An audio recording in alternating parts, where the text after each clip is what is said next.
ठाणे शहर के गोखले रोड स्थित गावदेवी सब्जी मंडी में गुरुवार तड़के भीषण आग लगने से इलाके में हड़कंप मच गया। 21 मई 2026 को सुबह करीब 3:43 आपदा प्रबंधन कक्ष को आग लगने की सूचना मिली।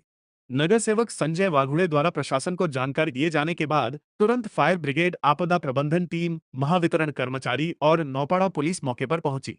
आग पर काबू पाने के लिए दमकल विभाग की 3 गाड़ियां, 1 वाटर टैंकर, 2 रेस्क्यू वाहन और आपदा प्रबंधन कर्मी युद्ध स्तर पर राहत एवं बचाव कार्य में जुटे हैं। आग लगने के कारणों का अब तक पता नहीं चल पाया है। हालांकि मंडी के कई दुकानों और सामान के जलकर खाक होने से बड़े आर्थिक नुकसान की आशंका जताई जा रही है। इसी दौरान आग बुझाने के प्रयास में ठाणे महानगर पालिका के नाइट ड्यूटी सुरक्षा रक्षक कालू गाड़ेकर 53 और फायर ब्रिगेड जवान सागर शिंदे 43 की दुखद मौत हो गई। ये दोनों को तत्काल छत्रपति शिवाजी महाराज अस्पताल में भर्ती कराया गया था। इस दर्दनाक घटना से पूरे ठाणे शहर में शोक की लहर फैल गई है और नागरिकों द्वारा गहरा दुख व्यक्त किया जा रहा है। फिलहाल मौके पर आग बुझाने का कार्य जारी है और प्रशासन स्थिति पर नजर बनाए हुए है। पहाटे 3:30 गावदेवी भाजी मंडईचं जे प्रवेशद्वार आहे त्या ठिकाणी शॉर्ट सर्किट झालं। गावदेवी मैदानाच्या वाहनतळामध्ये जी कामाला मुलं आहेत त्यांनी मला फोन केला बरोबर 3:30 आणि त्याच्यानंतर फायर ब्रिगेडला फोन केला। फायर ब्रिगेड एक 10-15 मिनिटाच्या फरकाने फायर ब्रिगेड आलं आणि 155 ओटले आहेत तिथे भाजी मंडईमध्ये ओटले आहेत। त्याच्यामध्ये 50%च्या वरती कपड्याची दुकानं आहेत, चपलाची दुकानं आहेत आणि ही आग कपड्याच्या दुकानाला आग लागल्यानंतर तशीच आग वाढत गेली आणि सर्व कपड्याची दुकानं ही जळून खाक झालेली आहेत। दुर्दैवाची बाब अशी आहे की आमचे महानगरपालिकेतले 2 कर्मचारी, एक गाडेकर म्हणून, काळू गाडेकर म्हणून आहे सुरक्षा रक्षक आणि सागर शिंदे म्हणून अग्निशमनचा कर्मचारी, यांचा दुर्दैवी मृत्यू झालेला आहे।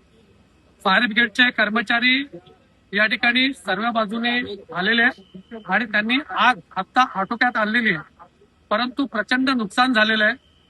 त्या ठिकाणी जे व्यवसाय करणारे गाळेधारक आहे, कमीत कमी एका दुकानदाराचं 5 लाखाचं नुकसान झालं असेल, असं जवळजवळ 155 गाळेधारकांचं नुकसान झालं।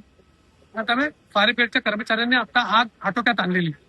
माझी एक प्रशासनाला विनंती आहे की आमचं महानगरपालिका स्थापन झाल्यानंतर जवाहरबाग अग्निशामक केंद्र जे होतं दादोजी कोंडवच्या इथे, ते हलवण्यात आलेलं आहे। ते तात्काळ त्या ठिकाणी परत पुन्हा चालू करण्यात यावं, कारण स्टेशन परिसरामध्ये 6-7 लाख लोक ये जा करत असतात। या ठिकाणी मोठी हॉटेल आहेत, कमर्शियल ऑफिसेस आहेत। फायर ब्रिगेडला पोहोचायला नितीन कंपनी आणि बाळकुमरला पोहोचायला या ठिकाणी अर्धा तास लागतोय आणि पूर्वीचं जे जवाहरबागचं फायर स्टेशन होतं ते तात्काळ त्या ठिकाणी आणण्यात यावं। पहाटे 3 वाजता मला पेपरवाल्याकडनं एका कॉल आला की असं आहे, आम्ही नॉर्मली नौपाडा रक्षक म्हणून ऍक्टिव्हिटी करत असतो। 3:10 3:15 मी इथे आलो, तोपर्यंत आम्ही आपत्कालीन आणि फायर ब्रिगेडला कॉल केले होते। त्यांच्या गाड्या यायला थोडा विलंब झाला। त्याचं कारण असं आहे की जे जवाहरबागचं जे फायर स्टेशन आहे ते आता शिफ्ट झालंय रुस्तमजीला, म्हणजे बाळकुंडला। त्याच्यामुळे तो जो काय थोडा विलंब झाला, त्याच्यामुळे अर्थातच आग ही जास्त पसरत गेली आणि आपण जर बघाल तर गावदेवी भाजी मार्केट हे संपूर्णपणे म्हणजे त्या आगीमध्ये भरपळून निघालेलं, बेचिराग झालं। म्हणजे जिथे आम्ही अगदी लहानपणापासून भाजी मंडईत जायचो, त्या भाजी मंडईमध्ये एकही स्टॉल जे शिल्लक उरला नाही, हे बघताना खूप भयानक म्हणजे भावनिक सगळे झाले होते। पण ती आग नियंत्रणात आणण्यासाठी मग अग्निशमन दलाच्या संपूर्ण गाड्या आणि सगळी टीम सगळी सज्ज झाली। दुर्दैवानं त्याच्यामध्ये एक सुरक्षा रक्षक जो महापालिकेचं इथे कार्यालय आहे नौपाडा विभागाचं, तर तिथल्या सुरक्षा रक्षक आहे, त्यांना देवाज्ञा झाली आणि अग्निशमन दलाचे कर्मचारी आहे त्यांना देवाज्ञा झाली। आणखीन एक जण जखमी आहे। मला असं वाटतं परिस्थितीवर नियंत्रण आता बऱ्यापैकी आलंय, पण ज्या पद्धतीनं आग लागली आणि ती पसरली, ती जवळजवळ प्रत्येक ठिकाणी वेगवेगळे कट्स आहेत आणि त्या प्रत्येक ठिकाणाहून धूर यायला लागला होता।